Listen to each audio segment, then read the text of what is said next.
Hello, my name is Lyra and I'm 33 years old. I'm about to tell you a story that has taken me a long time to articulate and share. As I reflect on the past, the memories of my tumultuous relationship with Dorian, my now ex-husband, flood my mind. It's difficult to put into words the pain and emotional turmoil I endured during those years of fruitless marriage. But I'm ready to share my story in the hopes that it will bring healing and closure to anyone who might need to hear a story like this. A few years ago, my world was turned upside down when I found out I was pregnant. It should have been a joyful time filled with anticipation and excitement. Instead, it was marked by stress and anxiety, mostly caused by Dorian's emotionally abusive behavior. The man I thought would be my rock and support system seemed more interested in his career than in our growing family. Ironically, Dorian worked as the CEO of a prominent family counseling center, preaching about the importance of family values and support. It was disheartening to witness his hypocrisy as he neglected his own family. He was so focused on his professional success that he disregarded my emotional needs and well-being. The toll of his abuse became evident during my pregnancy. The constant stress and emotional turmoil took a physical toll on me, leading to complications and early labor. It was a terrifying experience, and I desperately needed his support and care during such a vulnerable time. Instead, he remained distant and preoccupied with his own pursuits. I held on to hope, believing that the arrival of our son would bring us closer together, and it would awaken a sense of responsibility and love in Dorian. But my hopes were shattered as he continued to prioritize his career over our family. It felt like I was drowning in a sea of loneliness and neglect. I yearned for a partner who would be there for me, who would share the joys and burdens of parenthood. Instead, I was left to navigate the challenges of motherhood on my own. The sleepless nights, the constant worry, and the overwhelming responsibilities weighed heavily on my shoulders. I obviously complained, telling Dorian that I needed more support, but all he'd do is yell at me and threaten to make my life worse if I continued to bother him about useless matters. Dorian, do you find your career more fruitful than our relationship? Yes, Lyra, my career brings me fulfillment and success. Unlike you, it doesn't stress me out with useless matters. Useless? Do you think taking care of your son is useless? Don't speak to me that way. I told you I'm busy. Now get out of my office. But I can't handle taking care of Henry all on my own. He needs his father. I have better things to do than babysit. I have a career to focus on, Lyra. How can you work so hard for a company that prioritizes family values, yet fail to prioritize our own family? How dare you question me? You will regret saying that, Lyra. I'll make sure of it. Honestly, Dorian, do your worst. I'm sick of your attitude and I'm done with you. Maybe I should divorce you and bring your happy-go-lucky family values down with me. Dorian never liked it when I threatened him with divorce. It would be bad for business, as he would put it. So saying this made him very angry, and surely enough, he'd always make me pay for it with more verbal and emotional abuse. Months passed, and Henry grew up with little presence of his father. Dorian's absence in his life became more pronounced with each passing day. As much as it was extremely difficult, I was determined to provide a loving and stable environment for Henry, choosing to shoulder the responsibility of raising him alone. Henry's first birthday had come around, and when I tell you this man deserves an Oscar for his performance, you have to believe me.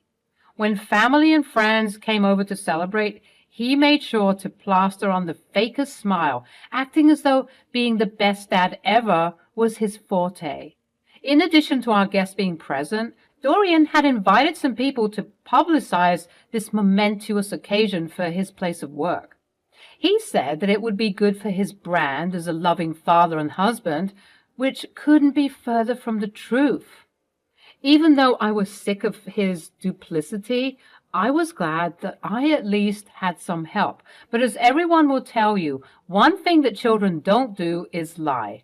They will not hesitate to show you how they truly feel about you, and my little Henry was no exception. Whenever Dorian tried to hold Henry for the cameras, he'd cry and scream his little head off, only being calmed down when soothed by me and some other family members. People thought it was quite odd that Henry would cry bloody murder whenever his loving and present father would try to hold him.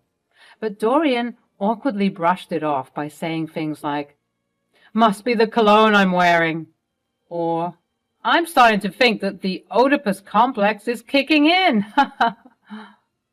Nonetheless, the press publicity that he hired were recording everything as was requested. But I overheard him tell them not to post all of the posts and pictures that made him look like a bad father, reassuring them that Henry was probably fussy and colicky. It was jarring for someone like me, who knew the extent of Dorian's horridness being coated in fake smiles and laughter. It was like I was in a horror movie. Although Henry's first birthday could have been better, I was glad that things ended smoothly in the end. I mean, with a father like Dorian, a half-decent party was the best that you'd get.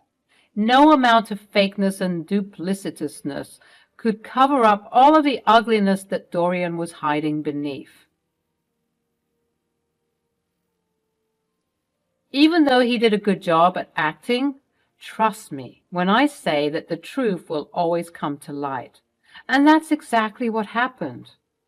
Not long after Henry's birthday, I was presented with shocking news from my dear husband.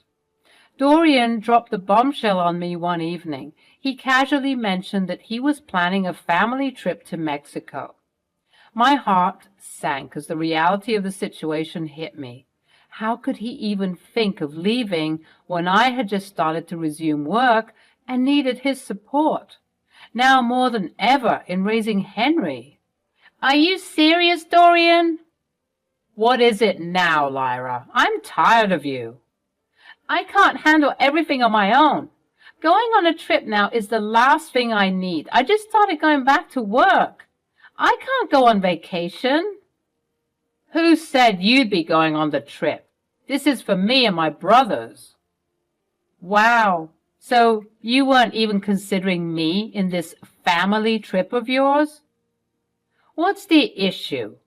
Just now, you just said that you wouldn't be able to make it anyway, so everything works out." "No, Dorian.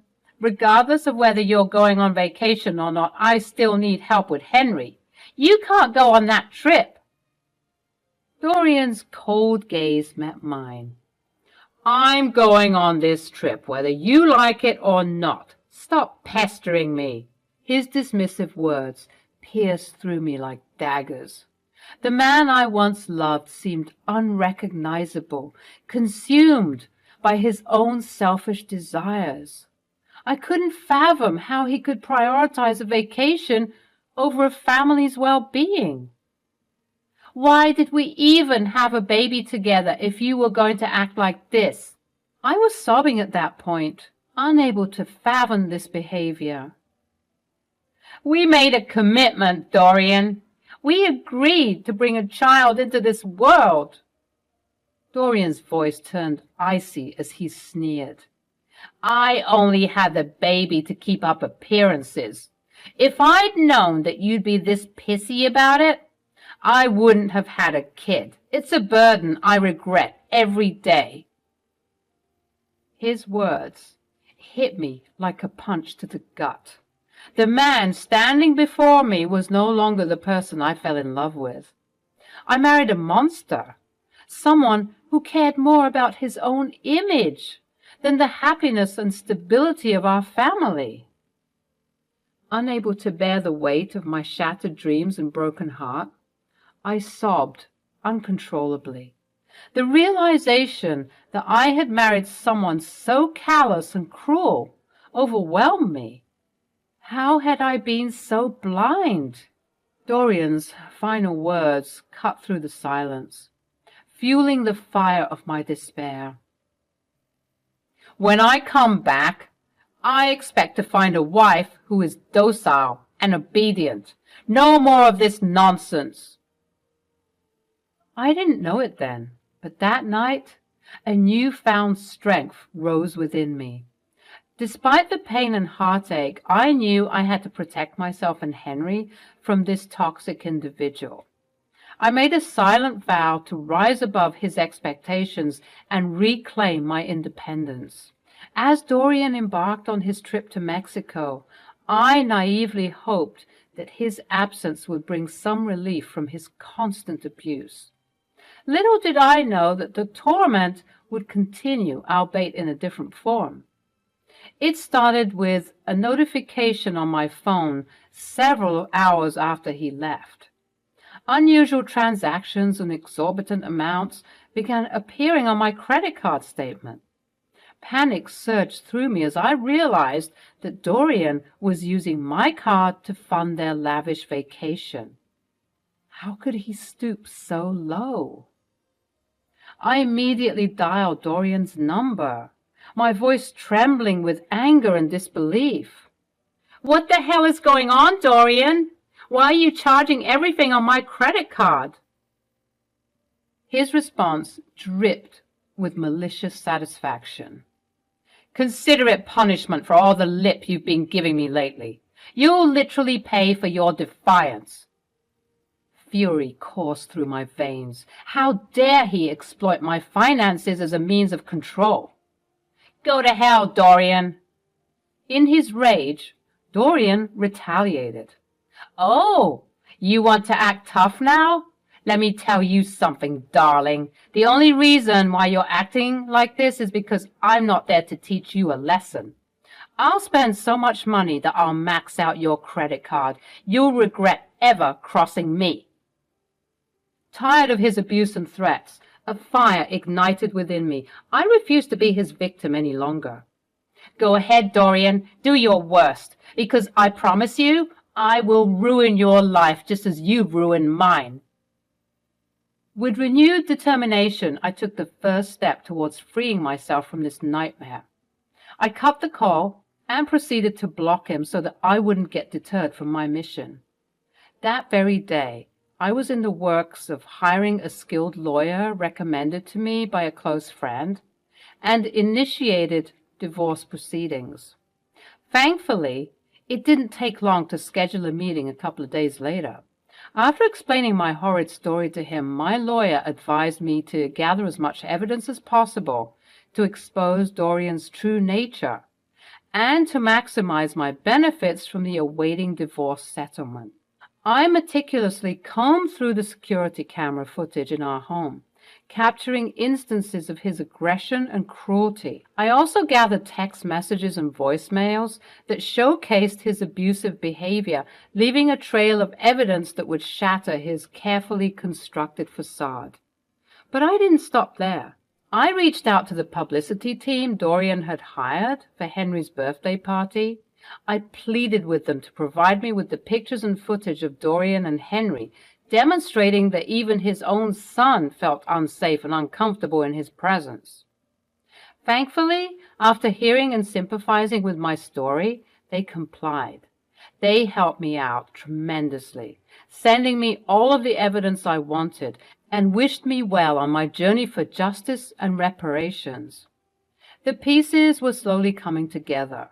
With the help of some friends who had told me to leave this man long ago, I managed to finish my investigation within the week, all the while continuously documenting the frivolous charges he would make on my credit card as further evidence of his trying to control and abuse me. I didn't care to disable the credit card because I knew that I would make the money back, and more, from the divorce. I let him think he was hurting me just so that I could hurt him much more in the end.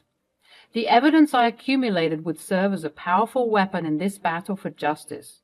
No longer would I allow Dorian's manipulation and abuse to dictate my life. A week had gone by, and I knew that I had to work quickly because in another week, Dorian would be back from his trip. I wanted to leave him a lovely surprise when he came back home. He tried contacting me in several other ways, telling me to unblock him or else. He even went as far as to email me. Little did he know that I would only add it to the roster of evidence against him because even though he'd reach out, he'd never failed to leave a trail of threats behind. Even though the threats were growing in ferocity and intensity, I was steadfast in my quest for justice. If ever there was a time to leave, surely it was now, when he wasn't even in the country. I was scared, that much was true, but I was even more terrified of what would happen if I would stay with him, especially after ignoring him for the entirety of his trip.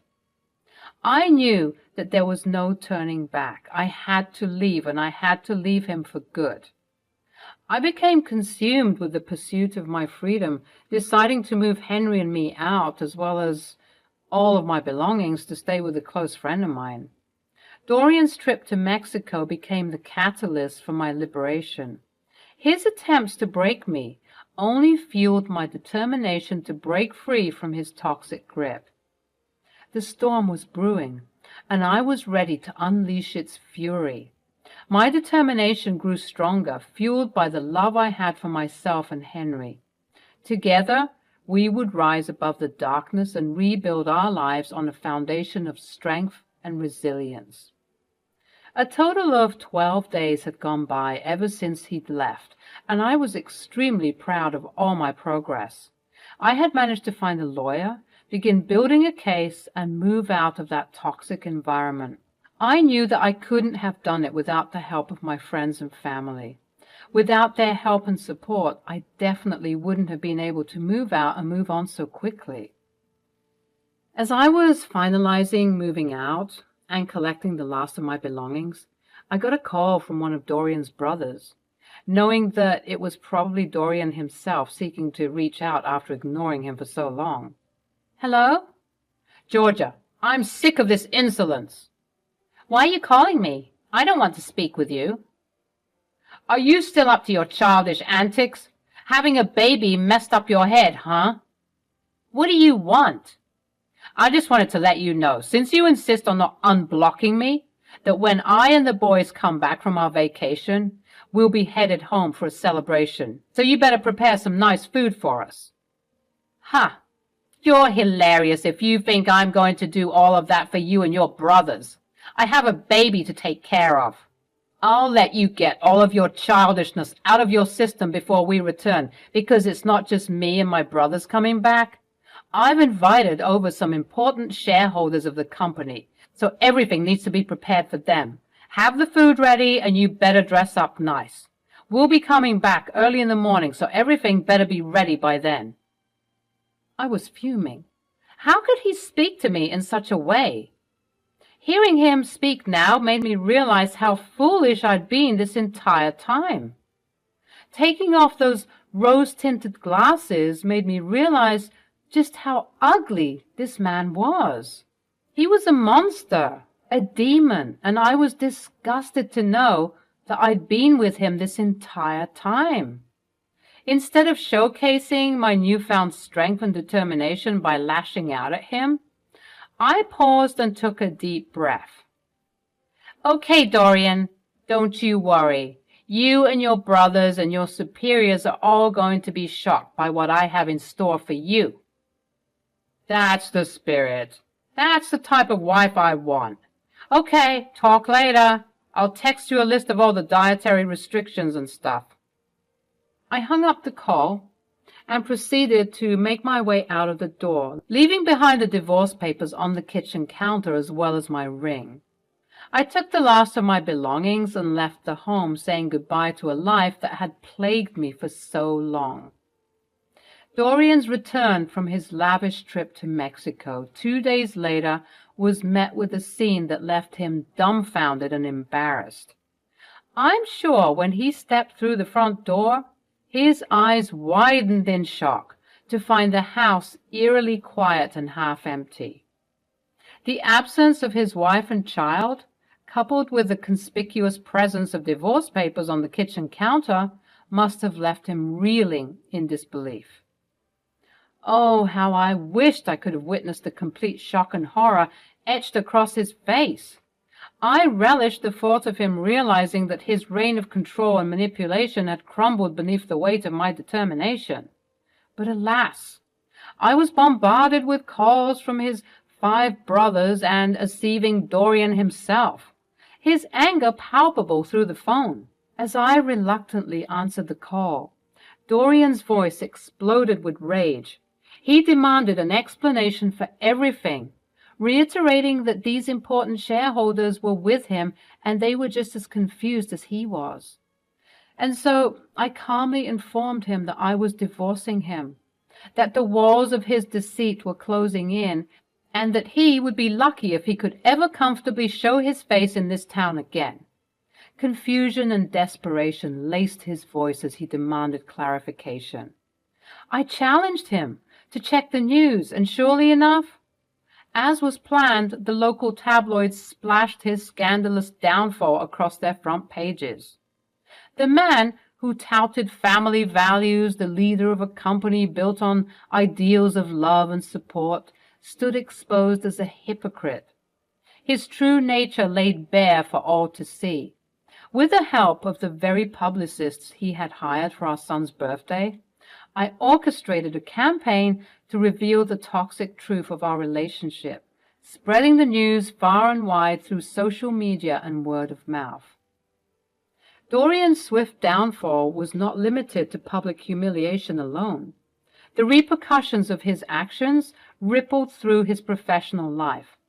His superiors, once impressed by his charm and seemingly perfect family life, saw through this facade. They deemed him an embarrassment, a stain on their reputation, and swiftly terminated his employment. One of his former superiors, in a scathing remark, stated that keeping Dorian on the job would be bad for business, exposing him as an anomaly, a contradiction to everything their company stood for.